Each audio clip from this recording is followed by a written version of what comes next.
ವಿಜಯವಾಡದ ಕನಕದುರ್ಗ ದೇವಾಲಯದಲ್ಲಿ ನಡೆದ ಘಟನೆ. ಒಮ್ಮೆ ದತ್ತಾತ್ರೇಯ ಎಂಬ ಚಿಕ್ಕ ಬಾಲಕನಿದ್ದ. ಅವನಿಗೆ ತಂದೆ ಇದ್ದರು. ಒಂದು ದಿನ ಕೆಲಸಕ್ಕಾಗಿ ಹೊರಡುವಾಗ ತಂದೆ ಮಗನನ್ನು ದೇವಾಲಯದಲ್ಲೇ ಬಿಟ್ಟು ಹೋಗುತ್ತಾರೆ.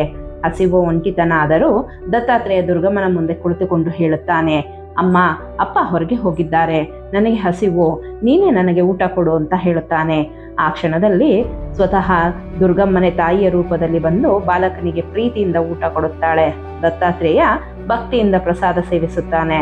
ಸ್ವಲ್ಪ ಹೊತ್ತಿನ ನಂತರ ತಂದೆ ಮರಳಿ ಬರುತ್ತಾನೆ.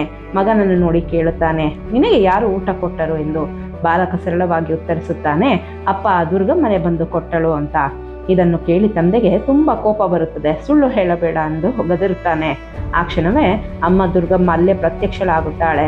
ತಂದೆಯನ್ನು ನೋಡಿ ಶಾಂತಳಾಗಿ ಹೇಳುತ್ತಾಳೆ, ನಿನ್ನ ಮಗ ಸುಳ್ಳು ಹೇಳಿಲ್ಲ, ನಾನೇ ಅವನಿಗೆ ಊಟ ಕೊಟ್ಟೆ.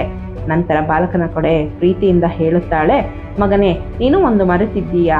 ಊಟ ಮಾಡಿದ ನಂತರ ನನ್ನ ಕೈ ತೊಳೆಯಲು ನೀರು ಕೊಡಲೇ ಇಲ್ಲ. ಅಷ್ಟರಲ್ಲೇ ತಂದೆಗೆ ಅರಿವಾಗಿ ಕಣ್ಣೀರಿಟ್ಟು ನೆಲಕ್ಕೆ ಬಿದ್ದು ನಮಸ್ಕರಿಸುತ್ತಾನೆ.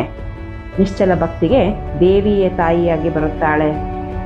ಸ್ನೇಹಿತರೆ, ಇದಲ್ಲವೇ ನಿಶ್ಚಲ ಭಕ್ತಿ, ನಿಶ್ಚಲ ಪ್ರೀತಿ.